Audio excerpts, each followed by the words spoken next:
the team that won't quit. Its purpose to force the normies to swallow the red pill against the narrative. A ruthless force determined to keep everyone asleep. They broadcast the truth on Rumble, on clouds dropping red pills every week. Overwatch and the Guardian. The narrative is weak. We can't let it end like this! It's too late. Defenders of the truth.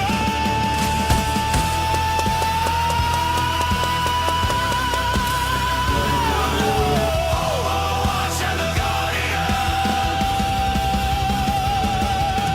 Overwatch and the Guardian. Overwatch and the Guardian. Overwatch and the Guardian. There we are. The screeching eagle at the end is always the best. Always timed perfectly. How you been, brother? Good, man. How you been? How I've things been going? good. It's going good, man. Trying to score me some popcorn right now because it's gonna be a fun show. And I'd like to have some popcorn when we do that. Anything you want to give the audience a heads up on that you've done so far that they can go back and catch this week? Or 2 daily doses of DEF CON 0, and I got my live Q&A tomorrow night. So a fun action-packed week. So, and a lot happening in the world. So obviously people can understand that from Iran to rug pulling Bill Pulte and throwing somebody else in there. There's a lot of things happening. So crazy time to be alive. And tonight we're going to be talking about a crazy topic, aren't we? we are. And just to give everybody a heads up, I'll talk about it again before we call it a night tonight. New show tomorrow. Geopolitics with Chris Marino. It's one of those quick ones. It's a 30-minute show, 25, 30 minutes. So Is it on your channel or Badlands? on mine, it'll be on the AlphaWarrior Show. Ooh. And think geopolitics, but more through the lens of like normie world. And there's a rhyme and a reason for that. But before we get into the topic of tonight, and if you're not tracking, we're going to talk a little John Podesta, the WikiLeaks emails, some Adreno. I won't say that second word because I'm going to try to get us to survive on YouTube. I think YouTube kind of lets us rock with that stuff now. I went on there to kind of see how much they let people get away with. And definitely we're going to be talking some Disney movies, specifically, if you guys are not familiar with it, but Monsters, Inc. and the movie Trolls. But there's some other stuff that goes in there, and it all kind of feeds into this, Adreno, the city of Rome, if you guys get what I'm saying there. So it's going to be very cool. Got some static images to share with you guys. I know Josh has some stuff, so this will probably be a conversation that we can even highlight certain things for more details later, but that's kind of what we'll be diving into. But I do have an ad to run. I have Rumble Wallet. If you have that one, Josh, I'll wait for you. Yeah, let me see what we got here. I always have to. There's a time frame that you actually have to do it within. If you refresh, like when you start your stream, then you're good. And I do not have it, so go ahead and run yours. And if mine pops up, I'll run it later. All right, and reload your entire tab. That's what I did. Oh, I do too. Okay. So with that, folks, we hear a lot about crypto, but here's the part most people miss. Crypto was created so that you could actually own and control your own money. After the 2008 financial crisis, Bitcoin was designed as an alternative to banks. So instead of a bank holding your money, delaying transfers, or limiting access, you're in control. And if you've ever had to wait for a transfer to clear, you've felt that problem. Now, fast forward today, everyone's heard of crypto, but getting started still feels complicated. That's exactly why I and Josh use Rumble Wallet. It takes all the complexity and it makes it simple. Choose what you want: Bitcoin, dollar-backed stable coins, or even digital gold backed by real gold. No complicated setup. It connects with MoonPay so that you can use your credit card, debit card, or bank and be up and running in just a few minutes. Once you're set up, you can even support your favorite Rumble creators like Josh or me directly. So do this right now. Scan the QR code that you see on the screen or click the link that's in the description and download the Rumble Wallet. From there, you can set up your wallet tap buy, and you're in the game. In just a few minutes, you can go from hearing about crypto to actually owning some. And if you're like, Alpha, I don't see no QR code on my screen, it's because you got to be over here on Rumble to see that. You also see that link in the live chat, and you also see it in the description if you're watching the replay. You got anything, Josh, or if you want to let people know about your website? Yeah, no, so I have like nothing over here that's available. So let's go on over to redpills.tv, and I think that that's the best place. I like marketing myself during this show. So for everybody out there, redpills.tv is the one-stop shop to find me, to get in contact with me, to find out what I got going on, everything that's happening, and a few different things I'll drop. As you go on over to redpills.tv, you scroll down and you have upcoming events, people. Great American Restoration Tour 12, June 25th to 28th. Alpha will be there. Myself will be there. Deadwood, South Dakota. I hope to see you guys there. You can get virtual tickets or in-person tickets. Hope to see you guys all there. And then July 24th to 26th, my Red Pill annual family camping trip. This is for your whole family, RVs, four-wheelers, dirt bikes. What you want to bring your snowmobile? I don't give a shit. Bring it. We're going to have a great time. It's over in Eureka, Missouri. Yes, Alpha's invited, but that motherfucker has not confirmed shit to me. Anyways, so we tend to invite a whole bunch of people, a bunch of influencers. Sometimes they show up, sometimes they don't, but we do have a great time. And so you guys can find out there, but please RSVP, even if you are tentative, RSVP over there. And then if you want to help support everything that we do here at the Red Pill Project, you'll see different ways to support us right here. If you just go up and you'll see support tab, you can find out there's a PayPal, and then there's a Give, Send, Go campaign. There's tons of crypto ways to support us up there. But sponsors is the best way. And I got 6 sponsors, very similar to Alpha as well. We got Pet Club right over here with a Coriolis versicolored mushroom, and then LifeWave, and then Good Brew, if you guys see all of those there. So go on over there, check out the website, and if you guys want to use one of the sponsors, I appreciate it. If you want to sign up for that camping trip, I hope to see you there. If not, I will see most of you guys in Deadwood, I hope. So there we go. So here we are. So I remember going all the way back to when I first started to take my red pill. And, and this was a result of, I heard it was all over the news. This guy named Jeffrey Epstein had unalived himself, and it was all over the media, people wearing shirts and signs. And I remember thinking, as a detective, like, who cares? Like, people do this all the time. What's the big deal with this dude? So I started to look into it. I went down my first rabbit hole, and it was a very dark rabbit hole. Even from someone who had the career that I had, this was a very dark place. Came across, certain theories involving Hillary Clinton and Huma Abedin and a certain name that's associated with that. Came across a pizza joint named, Comet Ping Pong. You guys get what I'm saying? Like, all these things started to surface in this thing. And then I came across this, like, the darkest of dark places, Josh. And it was that there was this satanic occultism that was going through these rituals involving, our most innocent. And that there was a certain chemical that existed within the red stuff of our body that keeps us alive, that when you terrify someone, it starts to produce this certain chemical, that's, Adreno, a city in Rome, right? And I was like, what the heck is this? And so I wanted to start off with going to the devil's Google and just doing a generic read of what this is. So if you go to Wikipedia and you look up Adreno, a city in Rome, it says it's a chemical compound produced by the oxidation of adrenaline, epinephrine. It was the subject of limited research in the 50s and 70s as a potential cause of schizophrenia. While Adreno has no currently proven medical application, the semicarbazide derivative, carbazochrome, is a hemostatic medication. Adreno is mass-produced and commercially available to the public and is not a controlled substance. The chrome suffix reflects the deep a violet color of pure Adreno. You get what I'm tracking here. But the other thing that I found very interesting is this goes, like I said, all the way back to when I first started going down this rabbit hole, is when you look at the what would you call this? The chemical structure, the compound structure over here on the right. Correct.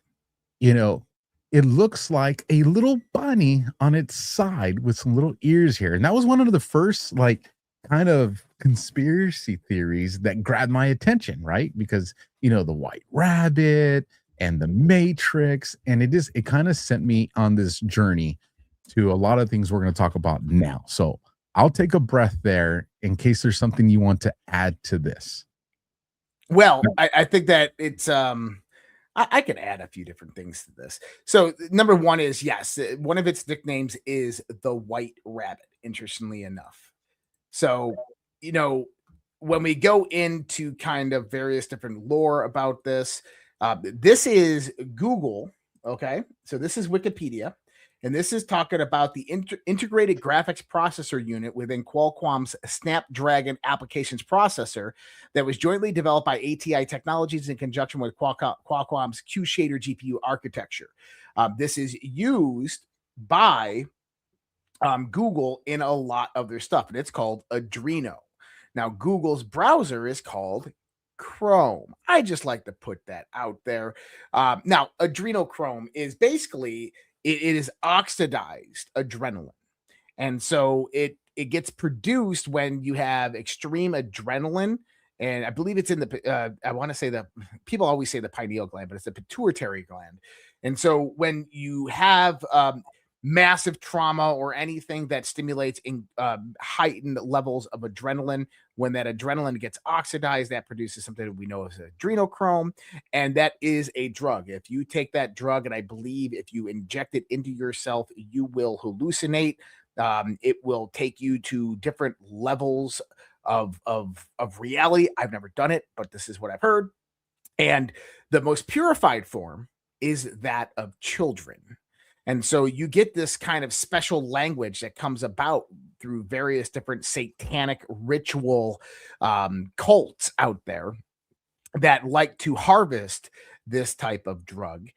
One of them being walnut sauce. Walnut sauce is taking that gland out of the brain of a young person and then ingesting that gland after it's been adrenalized. And what does that mean? It means when immense trauma is inflicted upon that person. But this is a very, very touchy topic. This is a very sensitive topic. People will tell you that this is a lot of conspiracy theory. This is very, very real. This stuff really does happen. And there has been a lot of various different cults around for a long time that have brought these traditions, if you want to look at it like that, into the world today. Now, a lot of these cults are mistaken for secret societies. And I think that that's one distinction we have to make, is that when we say cult, we're not talking about a secret society. Yes, members of secret societies are absolutely members of cults, but not all cults are secret societies.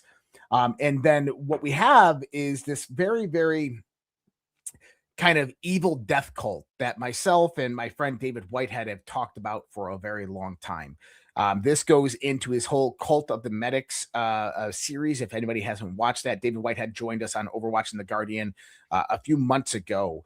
And I highly recommend you go watch his whole series on Pharmakia and the origins of the death cult.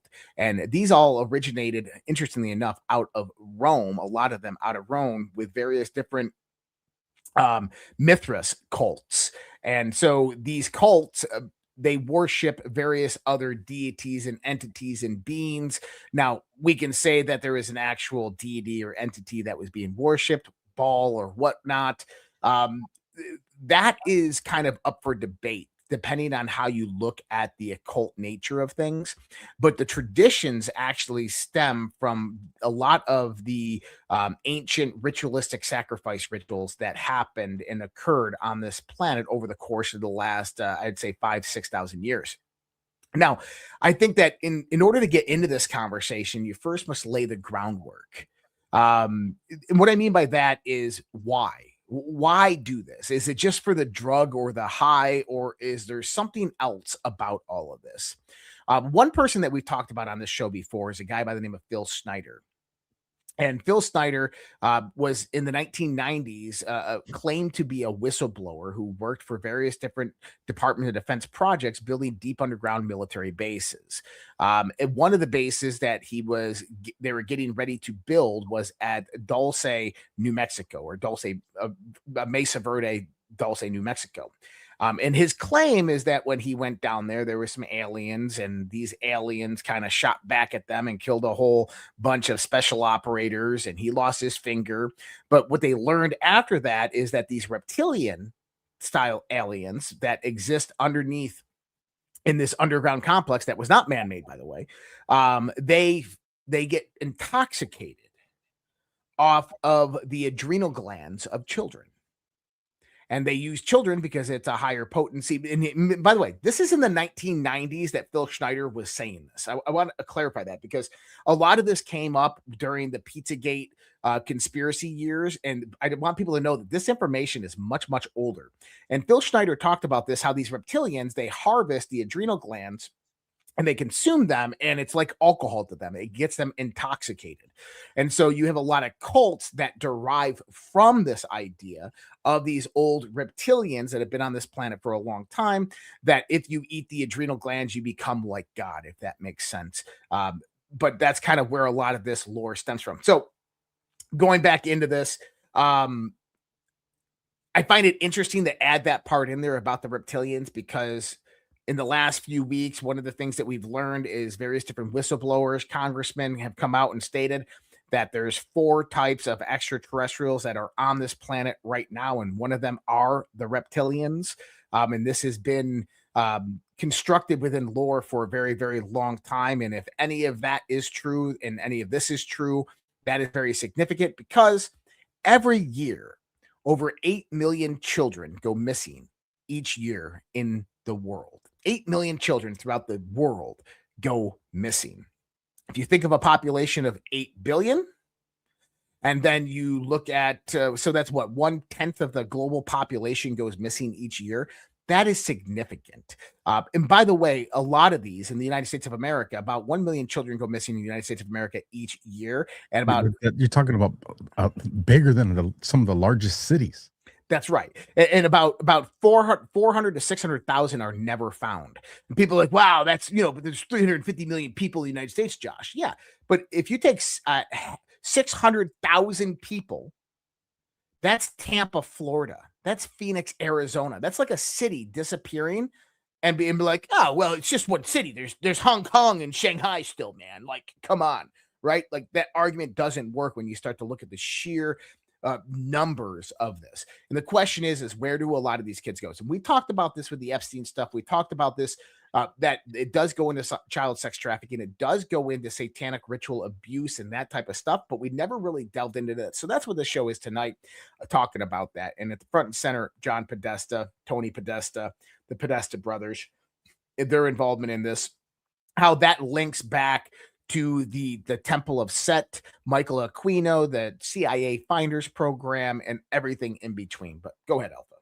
Yeah, and for the purposes of making sure that me and Josh survive on YouTube that we've tried so hard to build, I just want to make sure that we put out, so it's registered, that this tonight's show is for entertainment purposes, and these are all allegations and opinions by us.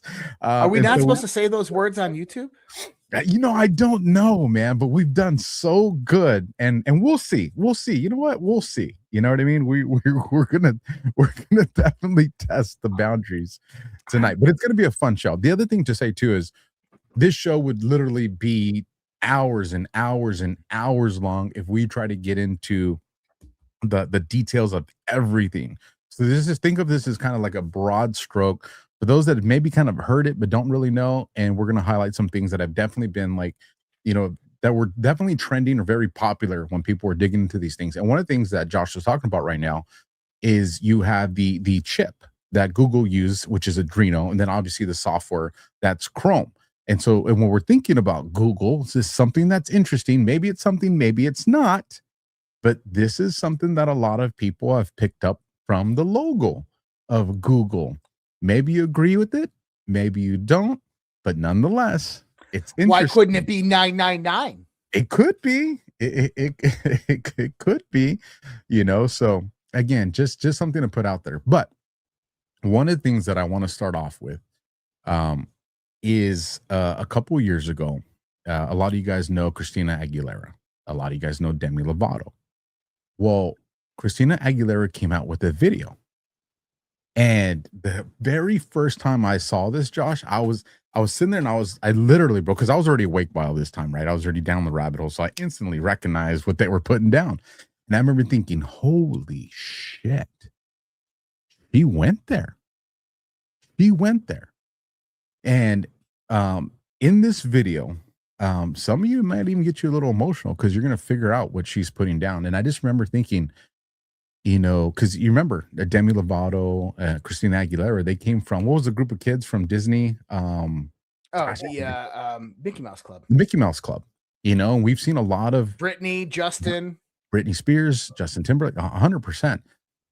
And so it almost seems like her and Demi Lovato were putting this video out to kind of show everybody, like, look at what's happening.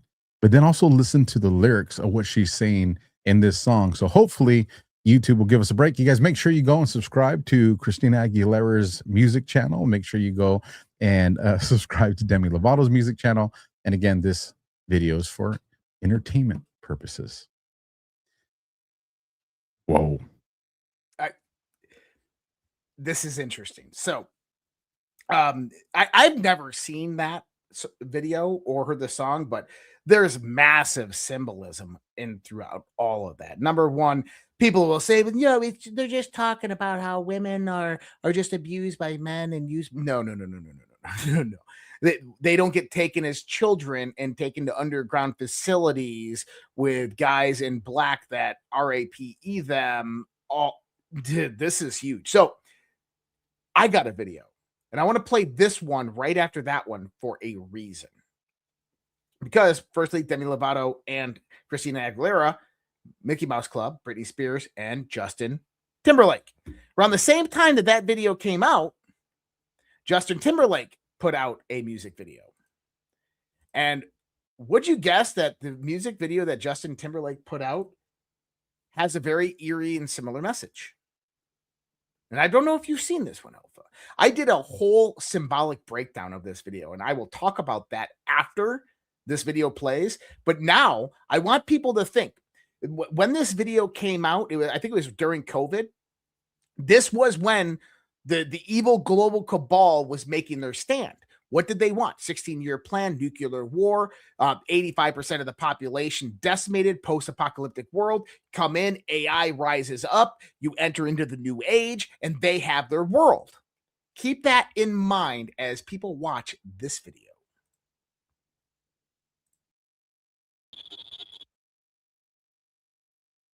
Okay. Number one, I got canned on YouTube. So I don't know if you did. I did. So my channel is off YouTube right now. Probably just one strike, but I'll go ahead and we'll start the stream here after I do this. But I want you to focus on this last part. So obviously the triangle burning, entering into the new age. He's talking about supplies, but he's talking about the conscience of a woman. He's talking about the one that always follows them around when they're riding solo. That's the conscious, talking about the God inside the mind that always keeps them within, you know, obviously navigating the world, that they don't want to become what? Living within the Walking Dead. Then they show you the Walking Dead with all the VR headsets floating in the air that leads to an apocalyptic world. And what does he do? When he goes out here, he says, I got supplies. Yes, dude. The children, supplies. So he's saying that I know how to live in the post-apocalyptic evil satanic world because I got the supplies to get me through it, even though what I'm putting on is a facade. That's what he was saying. Let me see if I can go ahead and like go back to my YouTube channel. They took mine down too, just so you know. Yeah, that was probably a little too much. They're like, we'll give you one, but y'all took two. So is what it is. Is there anything we can do? Because the chat's still in there. I just dropped the Rumble link in the chat for the people that were. I'm going in. I'm just seeing if it'll start back up again. Usually, sometimes they maybe they just took it off and it didn't give a full strike. So let's see if it comes back up now. After that, I'm gonna see. I'm checking on my restream to see if it reinitiates. All right, bear with us, folks.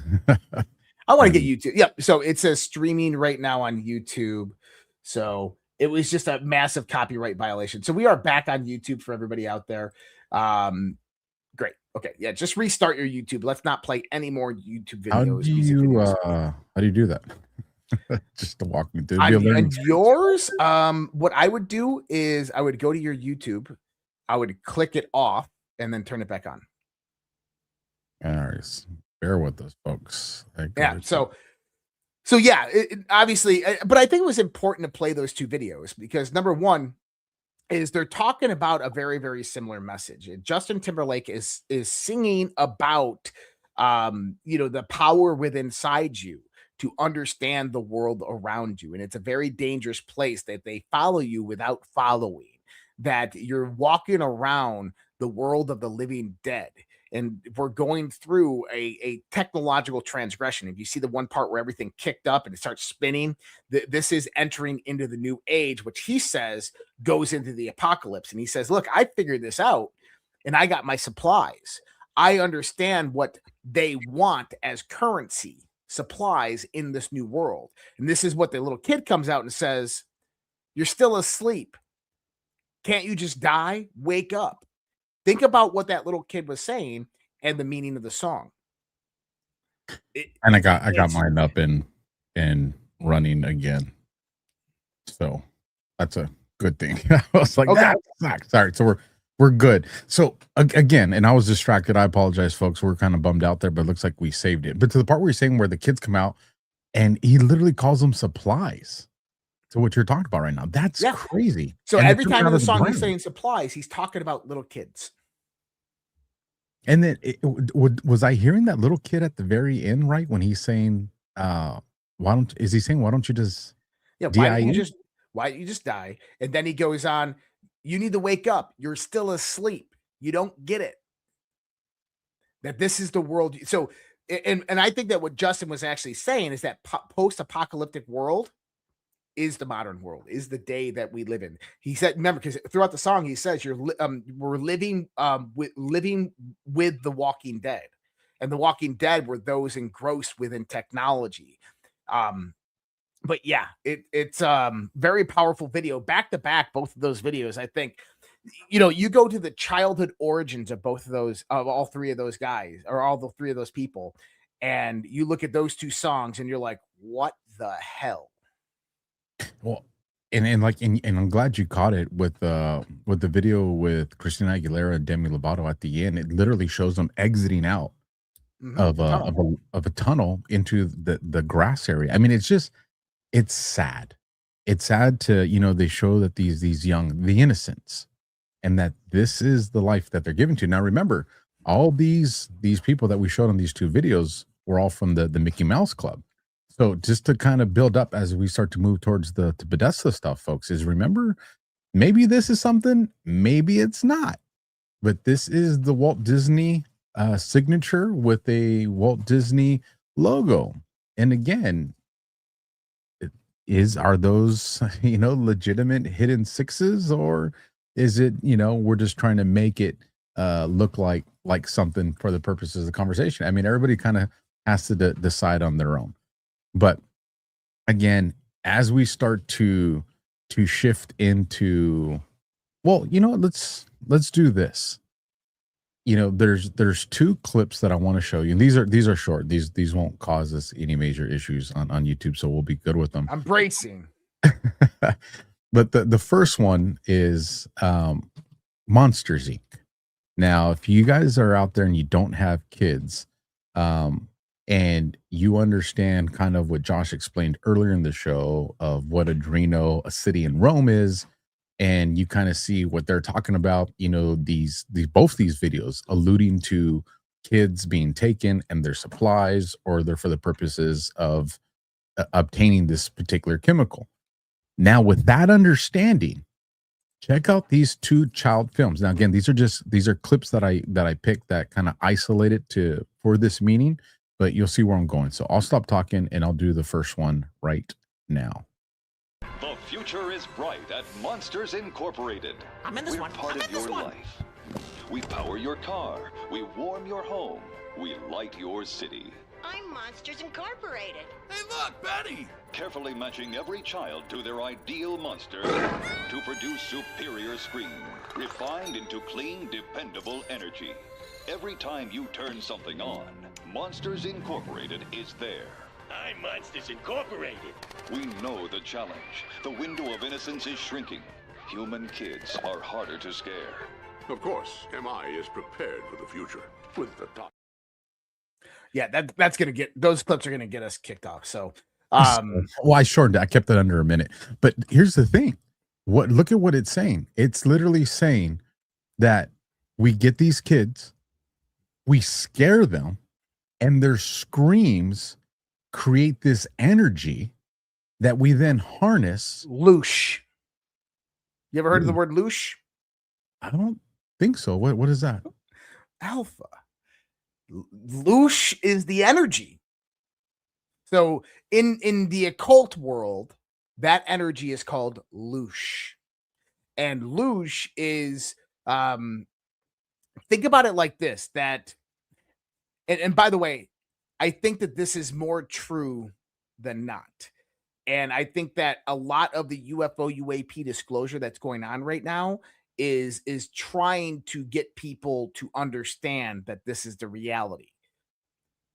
So the idea behind this is that the occult are actually in a lot of people in the occult who contact, ancient beings or demons or anything like this are actually communicating with interdimensional beings. And that these interdimensional beings who live in maybe a higher dimensionality than us, their energy that they use to feed themselves is called loosh. And it's emotional energy from our dimensional reality. And that that they harvest this loosh through various different technologies that they have. And so each planet becomes a loosh producer. So you keep people in continuous war, panic, fear, all of these things, and that produces and generates a certain amount of energy. And the interdimensional beings become happy because they have a food source. So kind of the planet is owned and being harvested. You go into the whole idea of Jupiter ascending. The Abrasics family, obviously, they utilized harvesting the planet to basically for their own longevity. Loosh is the same idea. It gives them longevity, survival. But this is the whole recurring theme and concept behind a lot of this. Okay. Well, and this next one, I'm going to play 10 seconds of it just to err on the safe side so you guys know what film it is, but I'm actually going to explain what it's at just because I want to make sure that we dodge some of these interruptions that we get for our YouTube audience. So like I said, I'll play about 10 seconds just so you guys see which movie it is. Once upon a time, in a happy forest, in the happiest tree, lived the happiest creatures the world has ever known. The trolls. So, this is the movie The Trolls. Now, in this movie, the bad animals or the bad monsters are called, I think they're called Bergams. Mhm. Well, the Bergams don't know how to be happy. Their world's very dark. They don't know how to have fun. They don't know how to dance. They don't know how to laugh. Like they're just, it's a dark world. But then they find this tree that has these trolls. And you see the little kid trolls. And one of the Bergams eats one of these trolls. And when he eats the troll, he has joy. He starts to see colors. He learns happiness, but it's temporary. And so what they do is they go and they try to capture all these little trolls. And they do this, once a year, they do this celebration called like the solstice or something like that. And where they eat them to sustain, but they got to constantly eat these little trolls to be happy. Again, eating the innocents to obtain some type of, reaction change within themselves, which now leads us into the conversation where we're going to leave the world of video, music video entertainment and movie entertainment And now we're going to cross into a dark path of reality and make what you will of it with certain emails. So do you want to kind of explain who John Podesta is? And then I have a couple of those email excerpts to bring up when you're ready. Yeah. John Podesta has been in the global political scene for a long time. He was the chief of staff of President Bill Clinton, then close friend and confidant of Hillary Clinton and Bill Clinton, helped create the Clinton Foundation. He was the chief of staff to Hillary Clinton when she was Secretary of State, also her campaign manager when she ran for president in 2016. John Podesta has a brother by the name of Tony Podesta who runs an NGO in John's favor. They have been hugely kind of accused of being incredibly evil. Everything, and this comes about because of Pizzagate. Everything from child pedophilia to satanic ritual abuse, and take it from there if you want to. So there's this post, and some of the stuff you guys can corroborate by going to like some of the FBI sites, DOJ sites.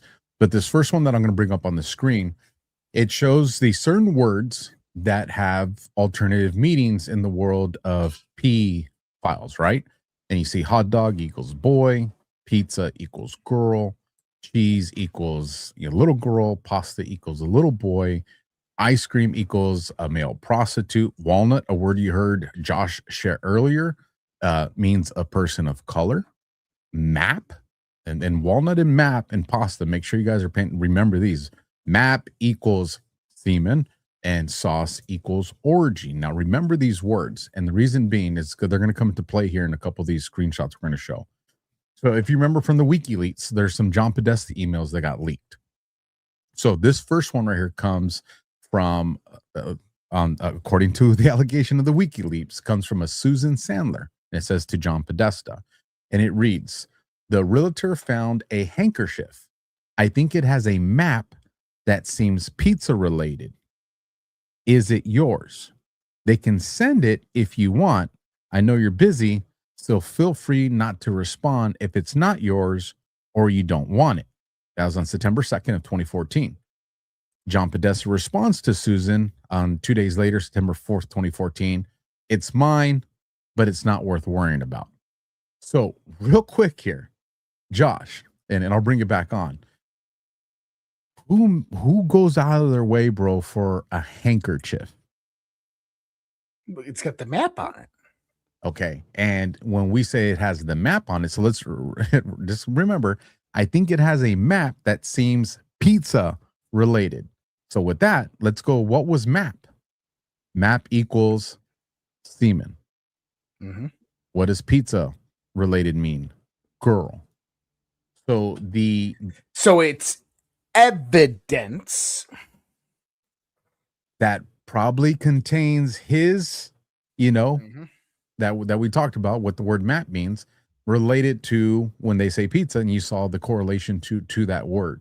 Now, again, if it's one, maybe it's a stretch, maybe it's not, but you start to see a pattern within these emails, these conversations. So we'll bring it to a next one. On this next one, it's alleged, this is April 11th of 2015. This comes from Jim Steyer to John Podesta and Mary Podesta. And it says, hey, John, we know you're a true master of cuisine, and we've appreciated that for years. But walnut sauce for pasta? Mary, please tell us straight story. Was the sauce actually very tasty? And then reply the same day from John Podesta to Jim Steyer and Mary. It's an amazing Ligurian dish made with crushed walnuts made into paste. So stop being so California. So again, walnut sauce for pasta, which means let's go back to this one. Walnut being alleged a person of color, sauce being an orgy, and pasta referencing a little boy. So then when you go back and you read this communication, we're talking about a little boy, a person of color that was part of this orgy for them, if your interpretation of that email reads that way. This is dark, and that's not the last one. This next one is from allegedly, James Alefantis to John Podesta. This is on September 27th of 2008. Hello. Some young lawyer type friends of mine are hosting an Obama fundraiser at Comic Ping Pong on Thursday night. And then watching the debate should be about 150 people, and they are raising between $25,000 and $35,000. Would you be willing to stop by around 8 o'clock or so and make a little speech? They and I would be thrilled to have you, of course. I understand if you're not available. Also, I saw that you are reading at Politics and Prose soon. What can we do afterwards? Would you like to have dinner at my place? Big or small? What do you think? And so if you're not familiar with Comic Ping Pong, and I think they have since changed their logo, but this was the existing logo at the time that everybody's doing this research. And if you see the two red circled areas on the comic's old sign, you see that crescent moon with the star, and you see it on the bottom one. And then when you move down to the bottom image, you see again that crescent moon, and then you see the star. Maybe there's a connection here. Maybe it's us putting things for a stretch, but nonetheless, you combine all these things. And folks, it goes on and on. You have the email. I think I might even have that one. I'll look. I got one for you.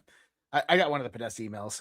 And so this is one of the from Tamara Luzado to John Podesta. With enormous gratitude to advanced man extraordinary Haber, I am popping up again to share our excitement about the reprise of our gang's visit to the farm in Lovettsville.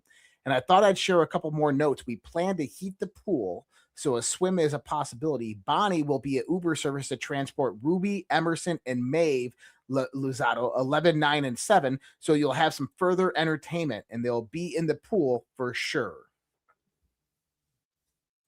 What the fuck do you have an 11, 9, and 7-year-old coming to a pool party, heated pool, for entertainment? I'm there with you. And let me see, because I thought I had one more regarding the hot dogs and that one, and I didn't. So the other one, it was let me see if I can find it, because that one was a good one to read too.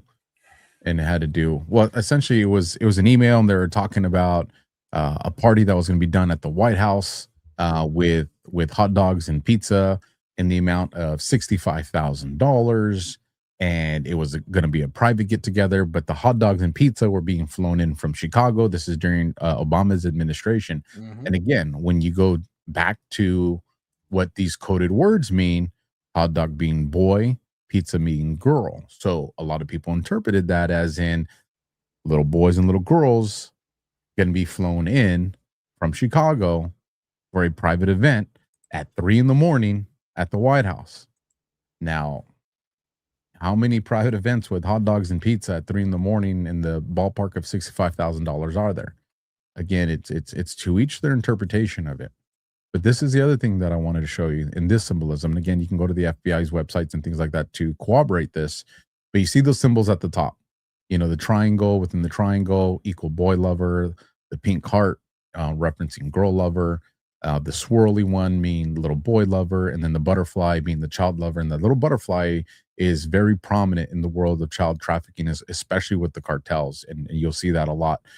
But you see down there, you see Besta Pizza's old logo, because they have changed their logo. After this went viral, they got rid of it. And it matches the one above it. You see the icon for Terra Soul website, very similar to the one right above it that's in pink. The old Comic Ping Pong logo that they had. I don't really see the reference to the one above it, but it's in there. And then the one that you do also have, another symbol from Comic Ping Pong, is the two paddles where it says play, eat, drink. And they're saying that maybe there's a similarity to the butterfly that's above it. So now, again, if you were just to isolate it to the emails and these things, you'd be like, I don't know. But then you got to get into the world of John Podesta. And when you get, you ever seen some of his artwork? I have that queued up right now, brother, and I'm going to bring it up. Why is that one interesting? It is a Q post. Mm-hmm. But why is that picture interesting? If I remember, didn't it have something to do with Anderson Cooper or... It does. So remember the background of that image. This is the pool at the Biltmore, a house built in 1895 for the Vanderbilt family. The pool is the same background as those children sitting in there. There's a few other images that you can find as well of those children being naughty in those pools and being strung from those same lines that come down. Gloria Vanderbilt, by the way, Anderson Cooper's mother. There's a lot of Satanism that follows that family around. A lot of these old American and British aristocracy families have a lot of these deep ties, including the Rothschilds. But Gloria Vanderbilt, I believe, was kind of, if you want to look at like satanic Kabbalist or satanic cabal and their organization of their various different factions of their cults, they have various different leaders. And one of those leaders is female. And I believe Gloria Vanderbilt for a long time was one of the head honchos within that. But go ahead with your images. Yeah. So again, this comes from John Podesta and his brother Tony Podesta. And so the first one is one you've probably seen a lot. And this will, because we're gonna loop in Marina Abramovich here in a little bit to this. But with this, and you see the logo in the back, but you have John Podesta with his hand up, and it says, "Why are his fingers so scarred?" On the one with the 14 and the one with the fish, it says left hand has a band-aid over the middle finger. And you're like, well, what's the significance of that? Well, if you read the text that's on the wall, that's meant to simulate like it's written by, something that's red that comes out of her body, it reads, "With a sharp knife, cut deeply into the middle finger of your left hand and eat the pain." So is that what's going on with his hands here? We don't know. But again, the totality of things. So I'm going to scroll down before I go up.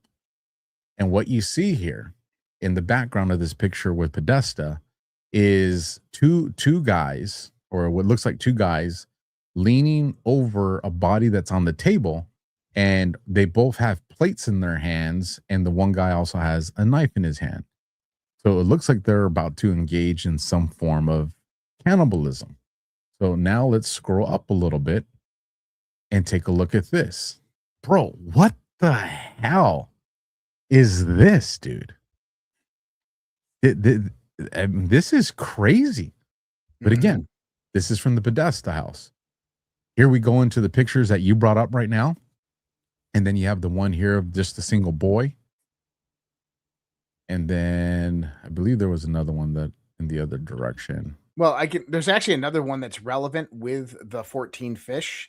And if people remember the New Zealand shooter who killed 49 people, look at that, 14 fish on his gun, same as the 14 fish there. And a lot of people say that this is the fish and the Osiris myth. 14 was the number of pieces that Osiris was cut into. The reason why this is kind of viewed in this context is because you have to understand the mythology of Osiris. So people are like, oh my God, the Osirian, they're evil. Osiris is evil. No. People, I think, completely misunderstood the whole mythology. So Egyptian mythology, what they're talking about here, 14 fish. Osiris was the king of the universe. His sister Isis, also his wife, was the queen of the universe. She was of knowledge and wisdom and warfare. He was basically the Zeus, if you wanted to look at it like that. He had a brother by the name of Set. Set ruled the underworld. On Osiris's birthday, Set, he made a coffin that was perfectly fit for Osiris. And they played a game allowing people to sit in it, and whoever fit into it would win. And Osiris sat into it, and they immediately nailed it shut, and they chopped it into 14 pieces and threw it into the Nile River, of which Set killed Osiris.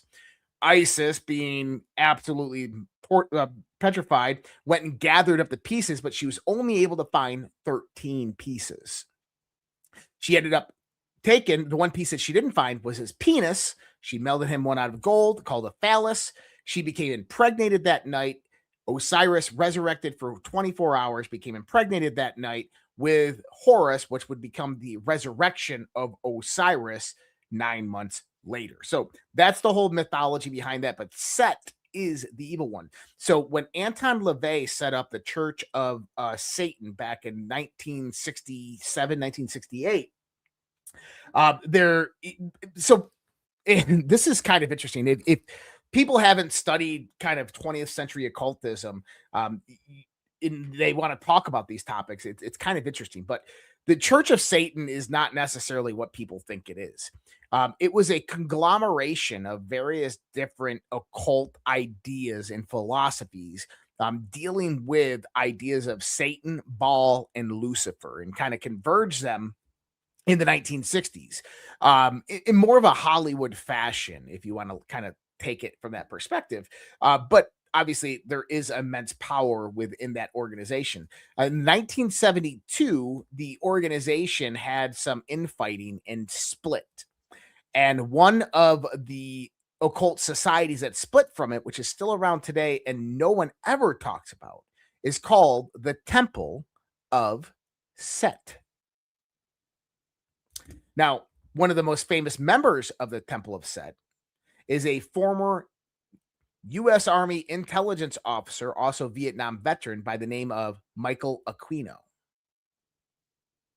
So kind of understand, and by the way, Michael Aquino was one of the people that was part of a covert CIA project, very similar to the Finders, where they would gather children around the country and take them to the Finders, who is actually, for people that understand, the Finders were running baby farms, off the grid, basically baby birthing facilities where children were being born with no birth certificate, no medical intervention. And this was being done for a specific reason. Michael Aquino was one of the intelligence assets that actually helped run that program in its early days.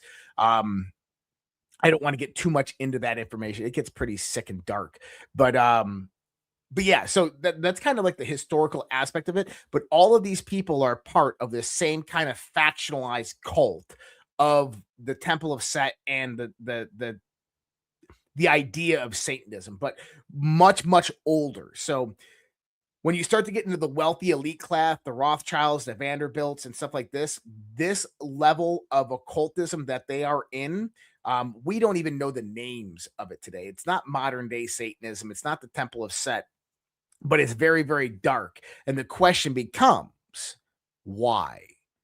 And my perspective is that they attribute their wealth, their power, and their control to the sacrifices that they make, that they do it to sustain what they have. I would definitely subscribe to that idea as well. And you reminded me of something, so I was able to go grab something to show when we get to the end of the Marina Abramovich that a lot of people probably don't know, and it's gonna trip you out. But you also gave me time to find the other image from the John and Tony Podesta art gallery. Now, remember the video that Josh played for you guys with Justin Timberlake and the kids and them being supplies? Remember the video that I played for you guys with Christina Aguilera and Demi Lovato, the little girls being down in cages into the tunnels and getting free? With that being in your memory, this is artwork that belongs to John and Tony Podesta. Bro, demons with kids in cages on their back. Mm-hmm. Now, again, think about the emails, think about those videos, think about their associations. Well, so they're not demons, they're goats, goat men. But goats are what type of goats? Horny goats. So goats are symbolized as horny goats because in the spring is when they go out and begin mating.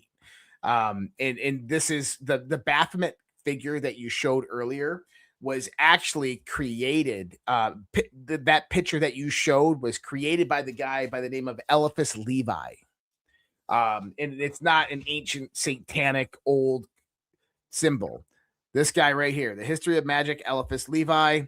That's who built that symbol that you put up there earlier. Now, what that symbol represents is the turning of the seasons, the dualistic nature of reality and of nature of the transition of spring coming about, the rebirth and the renewal. So the way goats are put in there is because Goats are horny. Goats go out there and they begin to reproduce during those time frames, like rabbits and goats. So two different animals utilizing symbolic reference to this. Easter. I mean, I think Easter is a great way to actually correlate this symbolically. Where's the word Easter come from, Alpha? I know what I was told, but Easter has to do with the resurrection. It has to do with the way we celebrate it, but I'm curious. So it comes about because of the resurrection, right? Right. The resurrection of what? Christ, correct? Right. Okay. So when you go to the heart of a lot of these things, it's called anthropomorphication. It's a big word. I know. I'm not going to have you read it. Okay. Yeah, I ain't going to. But anthropomorphication is when we take things that occur within the sky or above us and we bring them down and we give them characteristics of man. So saying that, Zeus, the god of thunder happens in the sky. So we give it human characteristics and we call it Zeus, right? So anthropomorphication. There's an interesting transit that happens in the skies. And this is where a lot of various different lore comes from. And people can go check this out. This actually does happen. You go through the transit of the sun. We've talked about this before in the show, the analemma, right? How the sun increases 1 degree every day, starting on December 25th in the sky, moving towards the spring solstice to where it comes to the standstill in the middle, then rises up to the equinox in the middle. Or no, it goes to the winter equinox, turns around, comes back, right? We've talked about this. The sun is increasing and decreasing in the sky every day in various different degrees. Well, from January into April, the sun does some interesting things. Number one is Saturn rises before the sun every morning, which is kind of interesting. And this happens for about 40 days and 40 nights. And then the sun begins to rise before Saturn. Now, that's kind of interesting because there's this tale in religion that Jesus fought the devil for 40 days and 40 nights in the desert and then defeated him, right? But the allegorical nature of that is actually representative of the anthropomorphication of something real that actually happens. Saturn rising before the sun and the sun overcoming it. The sun overcomes it when it crosses over the Tropic of Capricorn. The Tropic of Capricorn begins the process of the renewal of what's known as Easter, because what begins happening after that is that the star Venus begins rising every morning at dawn, and it comes back in the springtime after the sun crosses over the Tropic of Capricorn. So the star Venus begins to rise every morning, and this signifies the beginning of spring. Okay? Now, in ancient traditions, Venus wasn't called Venus. It was called the East Star because it rose in the east. The Eastern Star, the East Star, the East Star. So we called it Easter. So we call it Easter. And what's it representing? It's representing the rebirth of nature. So now you go back into how do we celebrate Easter? Eggs and bunnies. Eggs and bunnies. Why? Because bunnies like to fuck and it's all about fertility. But why do bunnies have eggs? That makes no sense. Because Semirarsis was an Akkadian goddess. Right? Semirarsis was an Akkadian goddess who came in Sumerian lore, in Akkadian lore, came to Earth from the moon in an egg and appeared to man as a rabbit. Semirarsis just happens to be the same consort as Isis of Egypt, so on and so forth. So it's the rebirth of nature that's as representative of it. And you have a lot of this trade over that actually gets integrated into it. Well, you get all these evil sons of bitches that end up taking it. And that's why that's actually really important because in the beginning of the 20th century, so throughout the 18th and 19th century, there was a concerted effort by various different cults to infiltrate secret societies and begin to invert their story and symbology because they understood that that story is basically what develops culture and heritage and everything like this. And that they wanted to rule the world and take it over, they had to get into the secret societies, and then they'd have to take them over. Aleister Crowley's story is actually really interesting because it delves into that whole idea. But you can go into this whole perspective that in the 19th and 20th century is when they began to infiltrate the majority of these secret societies and take them over and begin inverting the messaging, the ideas, the symbology, and the knowledge. And so what is Satanism? It's inversion of good. And so this is where all of this begins to come about. And this is why people will tell you that when you're talking about late 19th century, early 20th century, when people are talking about like Albert Pike or Alice Bailey, they're talking about the Lucius Trust or the Lucifer Trust. When they're talking about Lucifer, they're talking about a completely different Lucifer than what people talk about today, because all of this was kind of the language misconstrued and inverted. And it's now is evil, but it's like the swastika. The swastika is a symbol of universal oneness. That was look what the rainbow used to represent. It was a promise. Right. It was a promise from our Creator, and now it's been turned into a Fruit Loop thing. And these people are evil. So I want to bring us back to Marina Abramovich. So for some of you that are like, who the hell is that? Wiki would describe her this way. And she's so much more than this, in my opinion. Marina Abramovich is a Serbian conceptual and performance artist. That's a very gentle way of describing her. Her work explores body art, endurance art, and the relationship between the performer and audience, the limits of the body and the possibilities of the mind. Active for over 4 decades, she has been described by the Evening Standard as perhaps the single most important figure in performance art, while Aesthetica noted her work has reshaped the very language of contemporary performance art. Abramovich refers to herself as the grandmother of performance art. She pioneered a new notion of artistic identity by bringing in the participation of observers, focusing on confronting pain, blood, and physical limits of the body. In 2007, she founded the Marina Abramovich Institute, MII, a nonprofit foundation for performance art. Now, a little more about her. If you guys go out there and you search on some of these different video platforms and you look up Marina Abramovich and Jay-Z, you'll see them do some weird, like, kind of staring things together. You've seen, I'm going to bring up one of the images right now of Marina Abramovich with Lady Gaga at a particular event. But more interesting than that image that I'm going to show right now is a story about her. And Lady Gaga has confirmed this. There's literally a video of her talking about this during an interview. And she says that because Lady Gaga looks to Marina Abramovich as kind of like a spiritual leader advisor. Mm-hmm. And so Marina Abramovich takes Lady Gaga out into this forest and has her stripped completely naked, and then head out into the forest alone for, I think it was like 2 days or 3 days, and then come back. Like, just weird shit like that. So with that being said, here is a photo of Marina Abramovich and Lady Gaga at one of these spirit cooking things. And in there, obviously, you have a person that's covered in some type of chocolate made to, symbolize, like, it might be the red stuff that comes out of our body, and they're tasting the chocolate off of this person. Man, you are PG-13 tonight.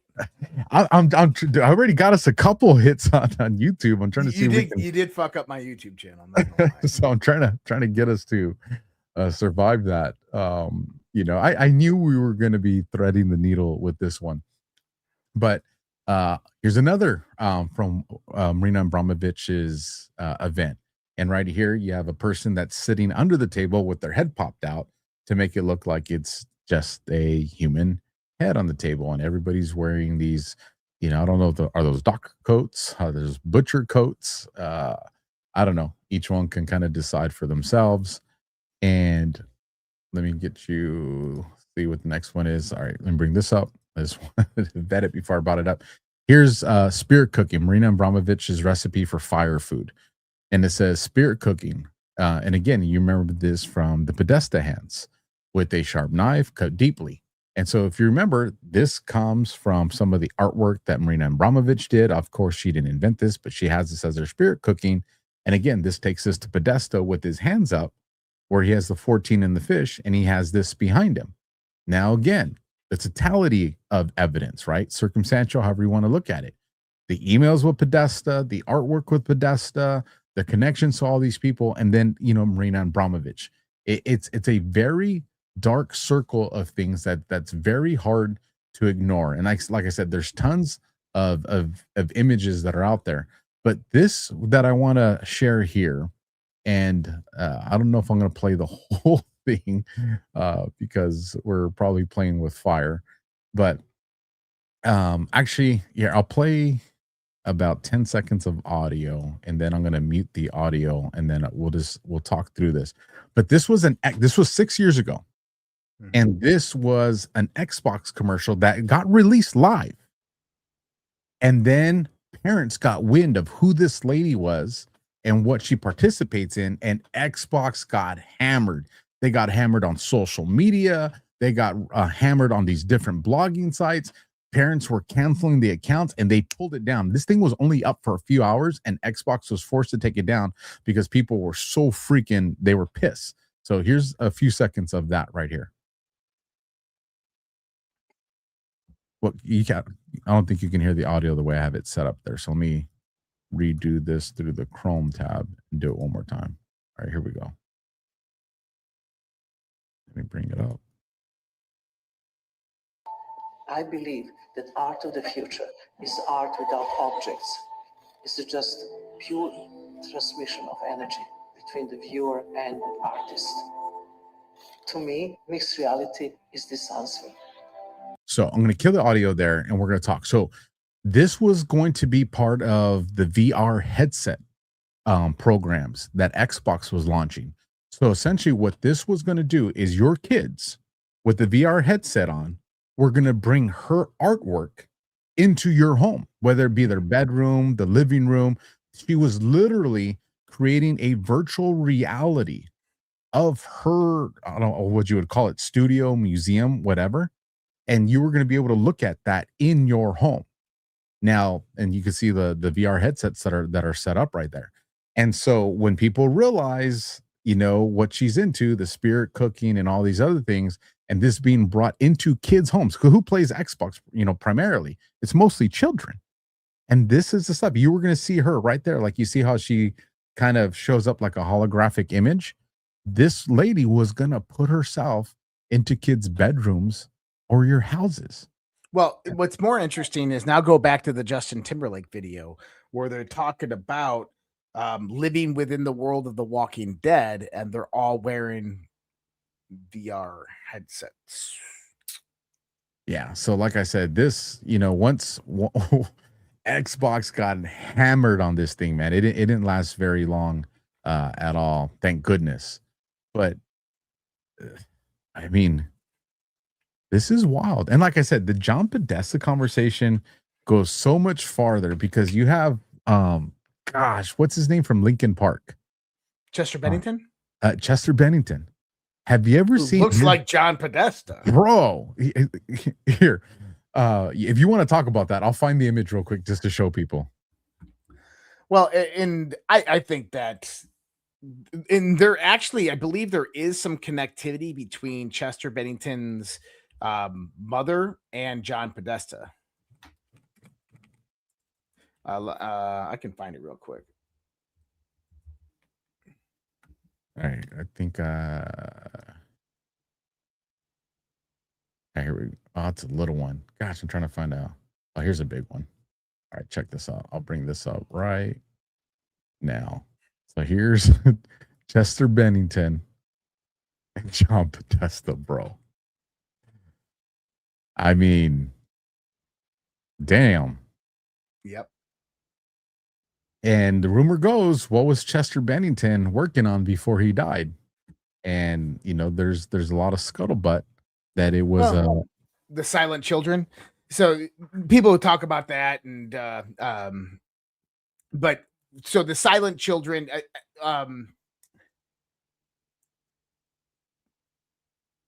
Avicii, Chester Bennington, and there's more involved in all this, but no, from what I gather is they weren't working with the silent children, and this comes directly from family of them that was involved in this. But they were working on something else behind the scenes. I mean, you have a lot of people that died during that. Anthony Bourdain, which was really, really interesting.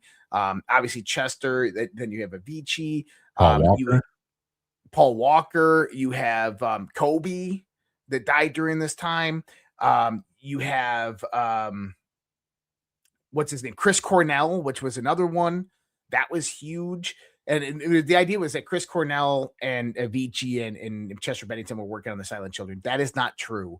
And that comes from a good friend of mine who is friends with Chris Cornell's wife. And they came out and said, no, that's not true. And they definitely believe that he was killed. But Cappy. Yeah, Cappy during that time as well. So my like final summation assessment on all of this is that there is a deep evil dark cult that operates on this planet. They are highly infiltrated within Hollywood, within the socialite media circuits, within music, and within sports and entertainment. They move to positions of politics. They are politicians, people within bureaucracies. They are all over the world. They are incredibly wealthy and powerful elite who believe that they control humanity and mankind and that we are nothing more than sheep to them. I believe that behind the scenes, there is a hidden hand guiding the leaders of these cults. I believe that to be kind of interdimensional satanic. If you want to look at it like that, that's what I would agree that it is. And that interdimensional satanic has guided these families for a very, very long time. And I mean thousands of years to who they are today and the positions and power that they have been in from the royal bloodlines and families into the modern day. I believe that President Trump is not a part of that President Trump has been fighting that. I don't believe that Benjamin Netanyahu and Israel are a part of that, although I do believe that there are some Kabbalistic and some Jewish cults out there. I call it the Jewish mafia. They're not really Jewish, they're Satanists. But one thing I'll say is that I think that a lot of the things that Donald Trump is doing has been dismantling a lot of those factions and a lot of those families and a lot of those cult lineages. I agree with that. I was trying to find a video, and this one would have been okay to show. It was a clip from Patrick David's podcast that went into this. But Anthony Weiner, we've already seen that one on here. You already I showed that one on here already. Yeah. Where he's asked about all the Hillary's kill list and all this stuff. Yep. Yeah. Okay. All right. Because that was the one that I wanted to show. And you can show, and you can see Weiner like, I don't want to talk about this. Stop it, dude. It's wild. And why is that important? Because again, you know, who did Trump say that he's now going to make the new ODNI? Jay Clayton. And where is he from? SDNY. And so there's something important about that, by the way. Go ahead. Alpha hasn't heard this. I don't want this to be the star of Alpha's show tomorrow. So let me ask you this: what is the major indictment that SDNY, the U.S. Attorney Jay Clayton at SDNY, has done this year? This year, I don't know, but last year he did a RICO case against the leader of Trinidad Aragua. 38 RICO counts on him. Well, let me tell you this. Jay Clayton is the one that signed the indictment and is prosecuting a guy by the name of Nicolas Maduro. Oh, shit. And by the way, the other two generals that are in jail with Nicolas Maduro, the one that's being called the witness that everybody's talking about, who's sitting in jail right next to Nicolas Maduro, Jay Clayton, SDNY. Why put him in the DNI, Director of National Intelligence?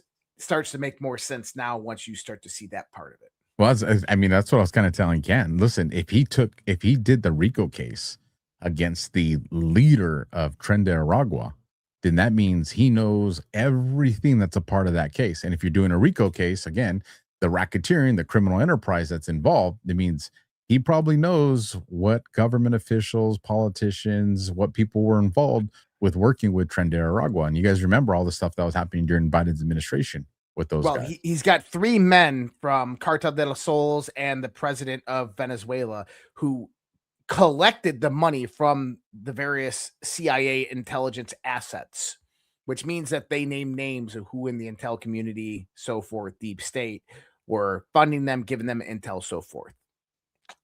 Yeah. And so to bring it all full circle, just to kind of add, on this is, why bring up this conversation? And I saw somebody in the chat said, this is old news, maybe for you and maybe for us, but there's a lot of people that are just hearing about this for the first time. And some people that have only, heard the surface level of it. And I would still even consider tonight very surface level, how deep you can go with this. But again, with this new ODNI, and coming from SDNY, and knowing that the Wiener laptop is there, knowing what the alleged contents are of that insurance file, which takes us back to Hillary Clinton, which takes us back to Huma Abedin, and Huma Abedin was connected to who? Anthony Weed. It is all this stuff is coming full circle. Well, and Huma Abedin's father, Zaid Abedin, was one of the founders of the Muslim Council, which became the primary financier of the Muslim Brotherhood. So listen, folks, if you have been waiting for this stuff to surface, Jay Clayton is definitely an indicator of, man, we're probably a lot closer to it than we were anticipating. So that's pretty much all I got on that. Let us know what you guys think, folks. If there's more that you want to add to it, if there's questions that you have on it, if you want us to expand on it, Josh brought up Isaac Cappy, and this would be a phenomenal show to do. It'd be a little bit of a longer show. And if Josh and you guys would be willing to entertain me, I don't mind going through this step by step. And this comes down to the footage that was released through FOIA on Isaac Cappy's death, when the firefighters and law enforcement are on scene. Mm-hmm. And I have this. I saved it early on before the internet would scrub it. I think other people have found it. And this is what I will tell you, folks, from someone who has investigated fatal accidents and people who unalive themselves and gone through body cams and reviewed all this stuff. This is what I am going to say. It is my professional opinion that scene is absolutely staged. And I will take us through the entire part to explain why. Not speculation, but identifying things of evidence in the body-worn camera footage that proves that I'm 100% right about this situation, to include the way that crime scene was processed and everything that came afterwards. So, Josh, if that's something that you think you guys would have a blast doing and the audience does, I don't mind doing that here. Yeah, we can do a show on that. Future shows. So yeah, we can do a show on that. That'd be fun. So other than that, folks, that's all I got, man. What do you got coming up? What can you let people know about? Tomorrow, regular show schedule, Conversations on the Fringe with Jeff after that, and then my live Q&A. If people want to take part in my live Q&A, just become a premium subscriber. A cup of coffee a month, $5 on my YouTube, my X, my Substack. Those are the 3 primaries, redpillproject.substack.com, or go on over to socialredpill.com and you can become a subscriber over there. Other than that, man, it's going to be a good weekend. It's supposed to be kind of nice. Yeah, indeed it is. Tomorrow, folks, debuting again, if you missed the first part of the show, debuting a new show tomorrow with Chris Moreno, and it's going to be Geopolitics with Chris Moreno. It'll be about 30 minutes. It's going to be every Friday, and we're looking at, it's either going to be noon Eastern or 2 Eastern, so you'll have to be following on one of the channels to see the update. So I'll probably be posting that either late tonight or first thing in the morning as soon as I lock down the time with Chris, and then that'll be the time moving forward, and that'll be a show every Friday, about 30 minutes. And so with that, I don't have any ads that I want to run, so unless you have any you want to run, I think we're about done, bro. Let me check real quick, and I know people are like, oh my god, he's gonna really just do that for an ad. I'm gonna run this real quick. Let me do a refresh. I'm gonna run this one real quick, and then we can go ahead and end, and people can jump out if they want to. They don't want to hear this, but we're going to go ahead and do this one. Oh, we do got some Rumble rants, so we'll do that after your ad. All right, parents, real talk for a second. America's about to hit a huge milestone. We're coming up on America's 250th birthday, 250 years of freedom, grit, sacrifice, and the greatest experiment in self-government the world has ever seen. This is the perfect moment to help your kids understand why this country matters, not just fireworks and hot dogs, but the story behind it all. There's a free guide called The Kid's Guide to America's 250th Birthday, and it's honestly a great way to introduce kids to how America began, who the founding fathers were, what they risked, and why the idea they fought for still matters today. The guide sends kids back to a moment when brave men signed the Declaration of Independence, knowing full well they were risking their lives for freedom. It breaks it all down in a way kids can actually understand and enjoy without watering it down or turning it into boring schoolwork. If you care about raising kids who know where this country came from and why it's worth preserving, this is something you'll want to grab. The best part, it's completely free with a special offer. You just need to pay the $2 for shipping and processing. Just head to freeusabirthday.com. That's freeusabirthday.com. And the Kid's Guide to America's 250th Birthday is yours for your kids today. America's story matters. Make sure the next generation knows it. I tied my all-time fastest on that. That was 1 minute and 1 second. I try to go as fast as possible. And just a disclaimer for people on that one. They do go for a subscription after that on your card after you pay that $2. So just keep that in mind to cancel if you did not want to continue with it. Right on. Shout out to Stephen Taylor, K9U, with the $2 super chat. Thank you for that. And then over here on the Rumble side, we got some Rumble rants that came in. $50 coming in from the Boom Diggity movie. Jupiter Ascending. Jupiter Jones learns she is the heir to an interstellar empire and must protect Earth from being harvested by a powerful alien family with the help of a warrior named Kane.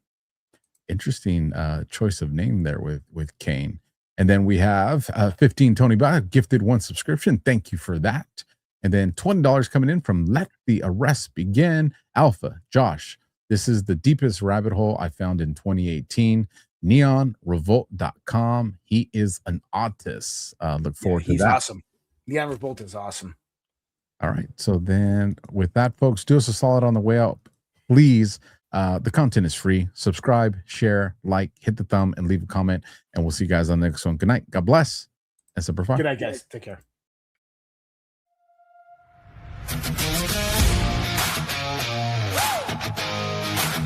When the lies go global, legends go live.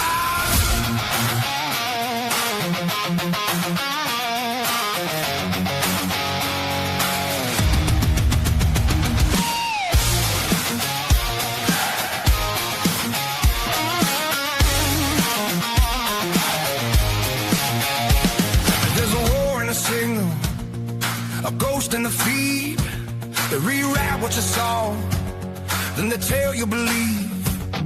They sell you a savior, they stage you a fight, keep you divided while they move at night.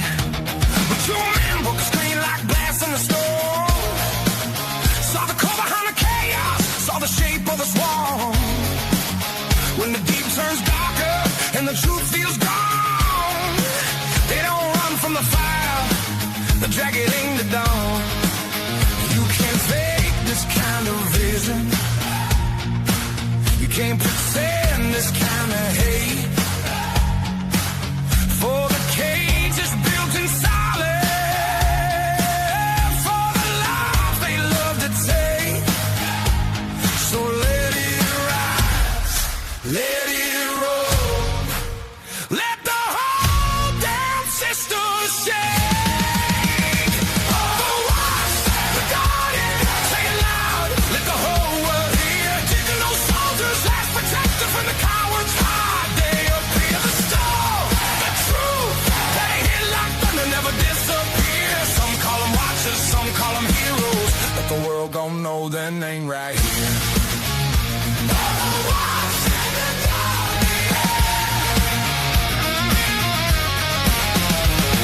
Overwatch, baby sharp, mind like a blade, intel unmatched. She's a trap in the shade, buys a clip, pulls the whole web down.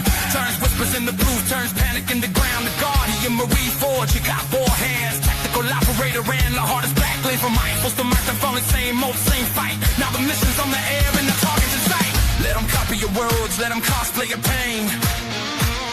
So Protector wants the title, but they can't stand the rain. 'Cause legends don't bend, legends don't break. They try to pressure in your flame. Overwatch, the guardian, say loud, let the whole world hear. Digital soldiers, last protectors, where the cowards hide. They appear the storm, the truth. They hit like thunder, never disappear. Some call them watchers, some call them heroes, but the world gon' know their name right here.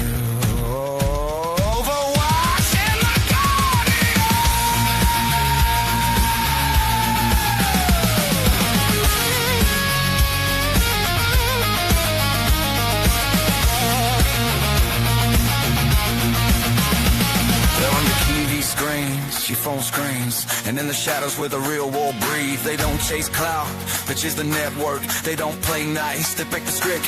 Star on the flag, glory in the fight, stripes in the blood.